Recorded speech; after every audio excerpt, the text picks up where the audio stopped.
নমস্কার, আমি পাপিয়া। আমি আছি আপনাদের সঙ্গে নিউজ নাওতে।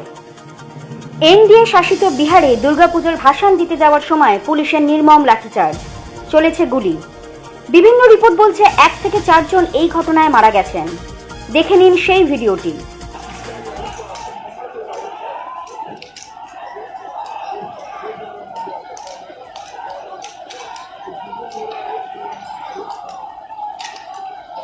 साला पगला गया सब पुलिस वाला।